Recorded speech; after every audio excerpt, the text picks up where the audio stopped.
Hello. Uh, let's see here. Since the last video, I haven't really done anything on homework. So we'll jump into this one.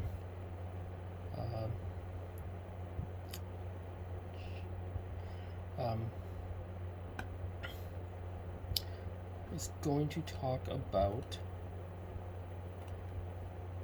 something that kind of started all this. Going back to mental health. And it's all kind of started because of that. I went and saw my doctor last Thursday evening. And he advised that he would like me to go see a psychologist. So me being the great patient I am, put that off. I called yesterday to finally set it up. I got it all squared away for the most part, that at least the part that I need to do. But what I want to talk about is the triage for that, and in a way, I guess, kind of the damage that it could do to a person. So I've talked about kind of the mental health aspect with males, and not necessarily being a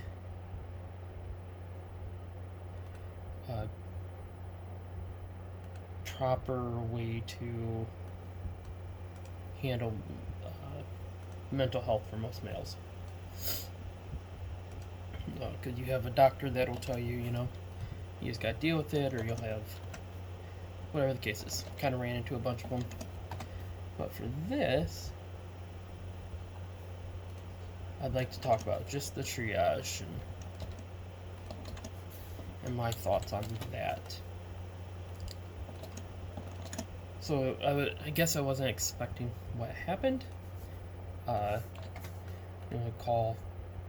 Someone call you back, what they get told, they had my referral.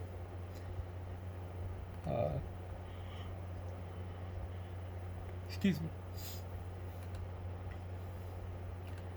So they finally called me back, and I missed them, and of course I called back. And we start going, and they call me back eventually. Gotta start there. We start going through a list of questions. What's going on? Why do you feel you need to come here?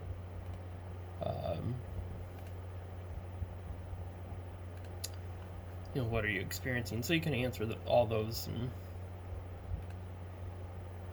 go on your way. But each question kind of leads to more questioning.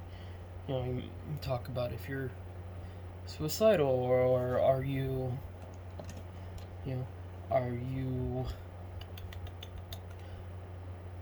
aggressive or angry towards other people. I'm not aggressive to anyone. I try not to be angry at anyone. So for me, that part wasn't too hard. I slept like crap last night. But you go through all these questions, have you thought about hurting yourself? Do you harm yourself? Really just a lot of things you have to think about. Why are you having these issues? And so, you're in this, and it's on a phone. You can't see the person, so it's kind of impersonal. And the whole time you're just, I can't see anyone else, because this is me and my experience. You're stressing out. You are embarrassed by it all. You don't want to do this. And so you either don't tell the truth, or you don't respond to the calls they make you to call them back. So it's just real easy to lie about those things. It's real easy to fake like you don't need the help. And in my mind, I guess 9 times out of 10, 8 times out of 10, I probably don't need it. I learned to cope with it and deal with it,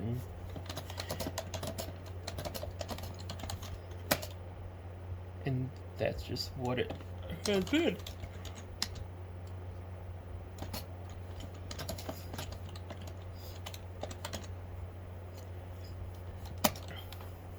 Crazy thing. Getting annoyed with this. My mom tells me to cut it off. But you guys don't see all throughout the day as I chew on it. When I was a little kid, I used to have really, really long hair. And we lived in Germany at the time.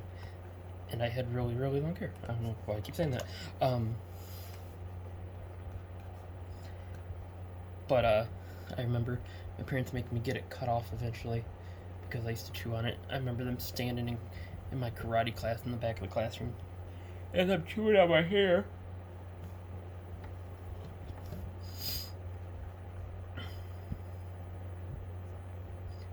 So yeah, that's how my hair got cut off, and probably had a mullet or something after that. Something stupid.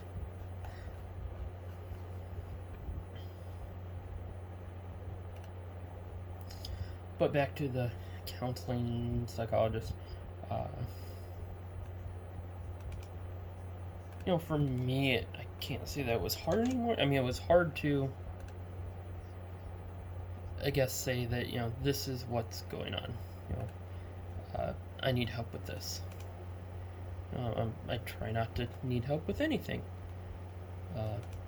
Health or, math homework. It doesn't matter. I hate asking for help. Why? I think because it makes me feel like I'm incompetent and I don't know enough about something to form an opinion or a strong enough opinion. Or I'm not educated enough to be confident in my opinion, I guess.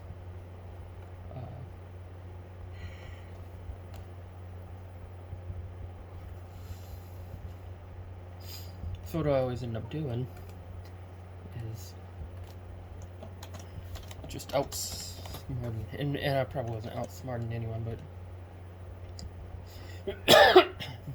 just outsmarting the people I went before when I was little.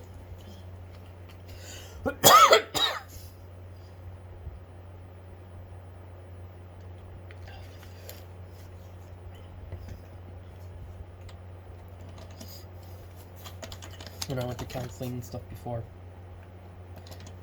I remember that I'd get sent out in the hallway and I'd be told I need to go out there and color. I always hated that, but I never let it known why I was going there. I never let it known why I was suicidal. I think some people took it as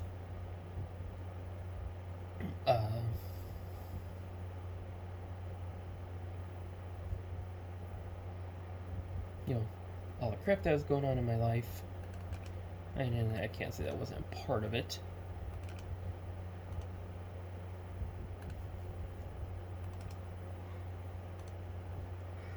One thing they asked me about is my sleep. I look forward to getting help with that. Just 2-3 hours a night, I think, sucks.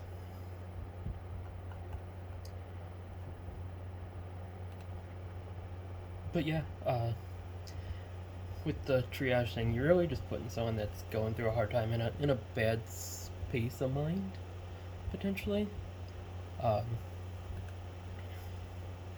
Because not everyone can talk about it. Whatever that trauma is in their life. I've gotten to the point where I talk about mine, so it helped out a little bit with that. My mindset is like I said before, when I was little, it was a game. I didn't want anyone to know what happened. In order to achieve that, I was just going to lie to them and tell them what I thought they wanted to hear, and no one would find out what happened, and at some point everything would just go away. Obviously, I'll be 35 in about a month and a half. It hasn't gone away. I've dealt with it and dealt with it and dealt with it, and it's gotten better. Once I was able to open up and talk about it, it helped out a lot. And in a way, that was the same situation with the counseling. It was easier to talk about because I've dealt with it for so long, and part of the time was never actually dealing with it, and part of the time was just dealing with it in my own way. None were probably right, but they are what they are.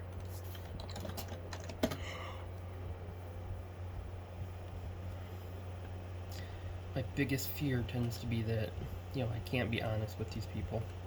I know if I go in there and lie or just hide things, that it's not going to do me any good. It's just going to be wasting everyone's time.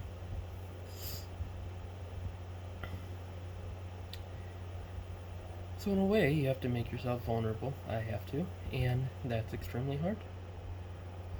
Something I've always struggled with, probably always will struggle with. I see it in different parts of my life. I've been married since 2010, so not so much in that one, but before that, when I was dating, I wouldn't ask someone out because in my head, before I ever asked, they were going to reject me. They didn't. It's too ugly or too weird or too XYZ. And I think in a way I'm probably somewhere to Blake in that. Once you have that rejection once or whatever, you're always gonna deal with it. In your mind, it's always gonna be no. If you ask someone to go out with you, it's gonna be no. You ask someone, hey, I want to meet up as friends, it's gonna be no. Everything's always gonna be no. There's never a yes. In my mind, every time I ask a question, I ask to do anything, my mind goes to the worst case scenario in any situation. Even if it's something as minor as, hey, I want to go and, meet up with my friends. And for a long time, I think I blamed Emily for a lot of that, and no offense to her, she was part of the problem. But in her defense, she's pushed me to try to do the things that I would lie about and just kind of blame her, as the reason I couldn't go and do XYZ. So as much crap as I give her, and she's still not in the series finale, she stood by me, and that's always a good thing. Even when I've pushed her away and not wanted her here, and we've gotten in fights, I've told her probably a couple times to get out, and I told her a couple times that I was leaving. Usually once I calm down, I'll apologize, and it goes back to what I said the other day in apologizing.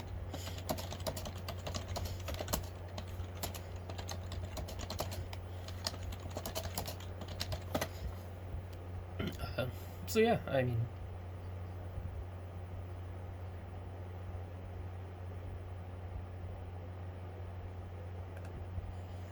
people lying and trying to scam the system like always. But yeah, it was easy to blame her to friends on why I, couldn't go and meet them at XYZ spot or for food or for whatever reason. And to some extent, I guess I blamed it on kids, but with kids, it's usually more, not so much that, I don't want to go, it's more so that we don't have the babysitter. We rely on pretty much my mom to babysit the kids.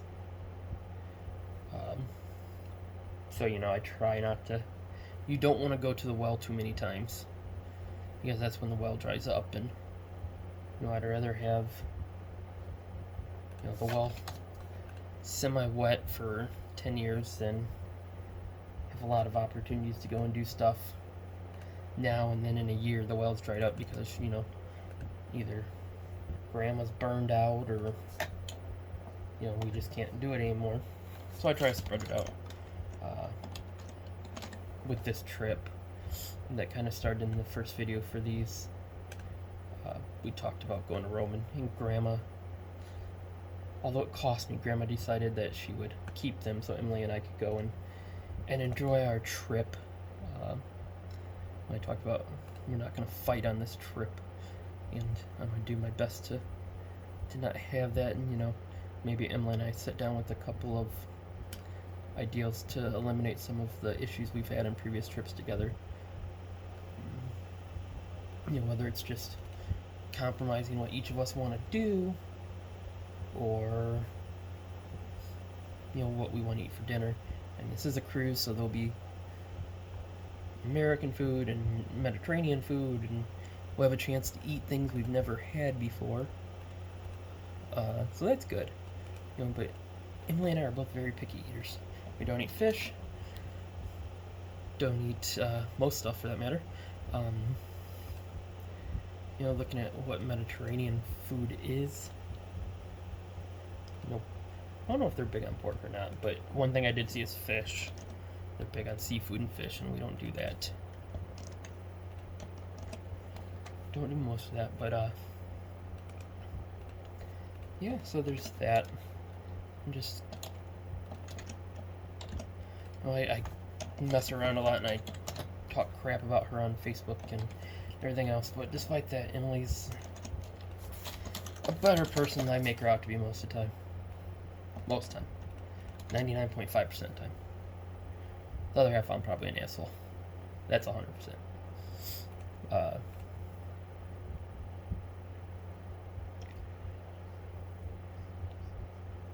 Yeah, I've enjoyed making these videos for you guys. I don't know who watches them. I'd love more interaction, but I don't want to push these videos out to people, and part of me wants people to watch them because they want to watch them. So, if I share it, I want it to be shared.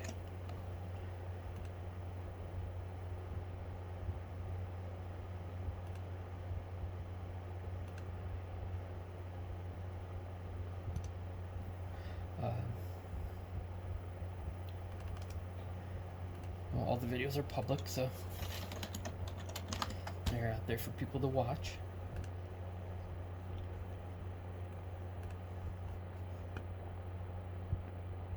Yeah, I've been slacking again now. So I did yoga one night and then I haven't done it since. It's real easy after 8.5 hours of sitting at this desk, between dealing with kids and dealing with everything else, that after that time you just want to go and do nothing. We end up ordering food more often because Emily's exhausted from running around work for X amount of time, and I'm just mentally worn out from everything. So that makes it hard. It's an excuse, something we need to do better with. We've got lots of those. But I think everyone should, everyone does. I'm trying to get back to where we were before. We're trying to get back to the best diet for me and do some exercise so I don't die.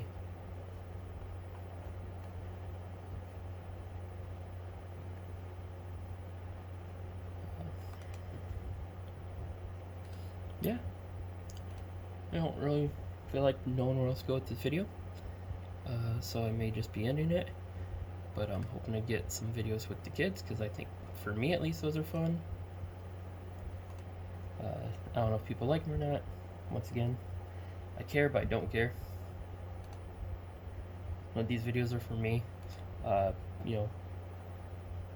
Thinking about this last night, one of the things that I would like to do is go back and,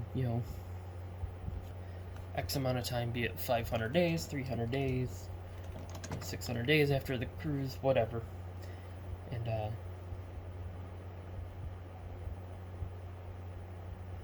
try to look at a lot of things. See changes in my actions, changes in my face. Really trying to learn. You don't watch your facial expressions often, so give me a chance to go back and to see my facial expressions and possibly understand what is going on. Can I look at a specific date and go, oh, on that day I was angry, and you can see it in my face. How have I grown over X amount of time? I started this kind of as a way to lose weight and change that way, but it's very much so a mental space at this point. Isn't a bad thing, but these have taken a different direction than they originated in my head as. Once again, not a bad thing, and it's not what